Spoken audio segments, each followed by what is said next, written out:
এসেছিলাম তো কাপ্তাইয়ের লেক দেখতে, রাঙামাটির পাহাড় দেখতে, কিন্তু রাঙামাটির পাহাড় আর কাপ্তাইয়ের লেক দেখে তো স্বাদই মিটছে না। এখন তো পাহাড় দেখার তীব্র ইচ্ছা আরো বেড়ে যাচ্ছে। হ্যালো এভরিওয়ান, আসসালামু আলাইকুম। পাহাড়ে মেঘ জমলে কেমন লাগে সেই ইচ্ছা তো আমাদের সেই দিনই জন্মেছিল, আমরা যখন নাকি রাঙামাটির পাহাড়ে ঝড়ের কবলে পড়েছিলাম। কিন্তু পাহাড়ের মাঝেও ওই ঝড়ের মধ্যে আমরা পাহাড়কে নতুন রূপে সাজতে দেখেছি। সেই রূপ দেখে আমরা সবাই তো মুগ্ধই হয়ে গিয়েছি। দুই পাশে পাহাড়, নিচে লেক, কি যে অপরূপ সৌন্দর্য! সেখান থেকেই আমাদের মনে আরো পাহাড় দেখার তীব্র ইচ্ছা কিন্তু জেগে উঠেছে। সেই ভাবনা থেকেই আমরা আবারও এক রাত্রের ডিসিশনে আমরা ঠিক করে নিয়েছি যে আমরা মেঘের রাজ্যে যাব।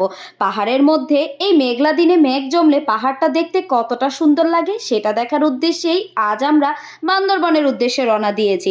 আর কাপ্তাই থেকে বান্দরবন আমরা সিএনজি করে একদম ভোরবেলায় চলে যাচ্ছিলাম। আর আমরা যে আজ বান্দরবন যাচ্ছিলাম, না আমরা রুম বুকিং করেছি না গাড়ি বুকিং করেছি, আমরা একদম ভোরবেলা বাস স্ট্যান্ডে এসে বান্দরবনের জন্য এখানে 3টা সিএনজি করেছি। আর সেই সিএনজি করেই এখন আমরা রওনা দিয়েছি।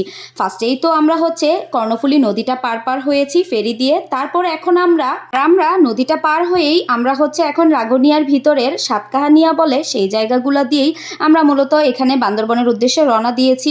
আর আমরা এখানে আস্তে আস্তে বান্দরবনে এসে বাস স্ট্যান্ডে বাকি রুম টুম গুছিয়ে উঠতে উঠতে আমাদের কিন্তু বেলা 12টা বেজে গিয়েছে। আর বেলা 12টায় আমরা একদম রুমে উঠে কোনো রকম ফ্রেশ হয়ে কোনো রেস্ট ছাড়াই আবারও আমরা বেরিয়ে পড়েছি।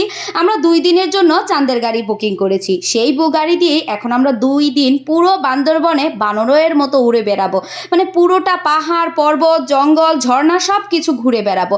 তো ফার্স্টে আমরা এখানে একদমই কোনো রকম ফ্রেশ হওয়া ছাড়া আমরা খুব সুন্দর মতো কিন্তু সবাই এই যে চাঁদের গাড়ির উপর দিয়ে যাচ্ছিলাম।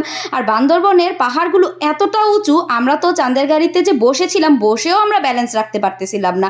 আর কাপ্তাই থেকে আমাদের রাঙামাটি আসার পথে কত যে চেকপোস্টে আমরা গিয়ে আমাদের ডিটেলস দিয়েছি সেটা আর কি বলবো ভাই। এখন কোথাও ঘুরতে গেলেও কত ধরনের ঝামেলা পোহাইতে হয়, কত ধরনের যে কাগজপত্র দরকার হয় সেটা আর কি বলবো। তো যাই হোক, আমাদের সঙ্গেই সবার ছিল, সেটাই আমরা সবার মতো করে অ্যারেঞ্জ করে দেখিয়ে তারপরে চেকপোস্ট পার করে আমরা একটার পর একটা স্পটগুলোতে ঘোরা শুরু করি।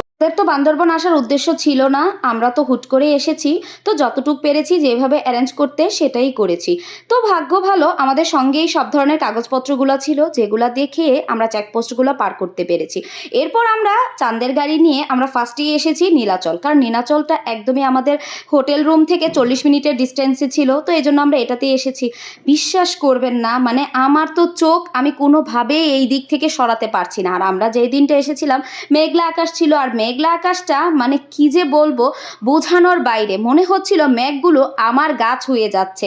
মানে আমি কি মেঘের উপরে না মেঘ আমার নিচে, আমি তো বলতেই পারছি না। মানে আমার খুশিতে আমি আত্মহারা। শুধু আমি না, আমি আমার বাচ্চা কাচ্চা, কারণ এত সুন্দর দৃশ্য আমি কোনো দিনই দেখিনি। যদি এটা বাস্তবে কোনো দিন কেউ না দেখে, আসলে এটা বোঝানো সম্ভব না এই অনুভূতিটা কেমন। মানে আমরা তো একটু একটু করে প্রত্যেকটা জায়গায় ঘুরে বেড়াচ্ছিলাম যে যার মতো, কিন্তু যেদিকেই তাকাচ্ছি চোখ ফিরাতে ইচ্ছে করতেছে না। এত সুন্দর জায়গা, কিভাবে চোখটা ফিরাই? আল্লাহর এত সুন্দর সৃষ্টি, সেটাকে কিভাবে আমরা দু চোখ ভরে না দেখি? যত দেখি তত দেখার ইচ্ছা আরো তীব্র বেড়ে যাচ্ছে কিন্তু। আর এই তো নীলাচলের প্রত্যেকটা জায়গা থেকে দেখতে আকাশটা আর মেঘগুলো দেখতে এতটা সুন্দর লাগে।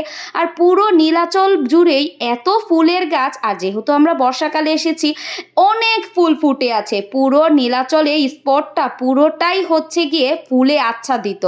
এত সুন্দর, এত রং বেরঙের ফুল, আর কি বলবো। আমরা তো এক একজন যে যেভাবে পারছি ছুটে ভিডিও করছি, ছবি তুলছি।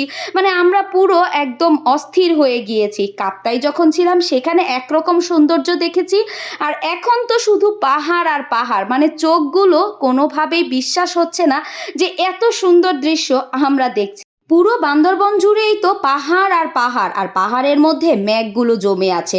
সেটা দেখার যে সৌন্দর্য, কোনো দিক থেকে আপনি বলতে পারবেন না এটা সুন্দর না সেটা সুন্দর।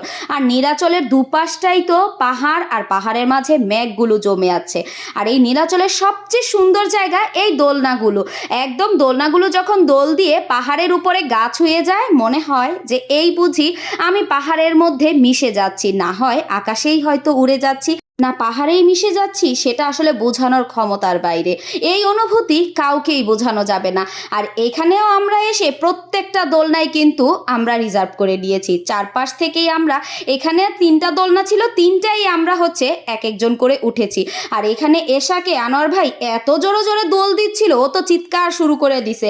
মানে আরো মজা করে বেশি জোরে, জোরে দোল দিচ্ছিল। যেহেতু আমরা দোলনায় ওঠার জন্য সবাই খুব এক্সাইটেড ছিলাম, এজন্য এত জোরে, জোরে দোল দিচ্ছিল, বলছিল আমরা যাতে পাহাড়ের মধ্যে মিশে যাই বা আকাশেই উড়ে যাই। তো যাই হোক, সবাই একটু একটু করে আমরা এই দোলনায় দোল খেয়ে তারপরে এখন উঠার পালা। আর এই পাহাড় থেকে উঠতে কি যে কষ্ট হয়েছিল, আমরা তো এক একজনকে টেনে শেষরে উঠিয়েছি, কারণ এই পাহাড়টা এত নিচু ছিল, উঠার সময় নিঃশ্বাস বন্ধ হয়ে যায় আর যাওয়ার সময় লাস্টে আরও একটু মন ভরে এই পাহাড়গুলোকে দেখে নিলাম, কারণ এরপরে আমরা অন্য একটা স্পটে চলে যাব। তো আজকের মতো এখান থেকেই বিদায় নিচ্ছি।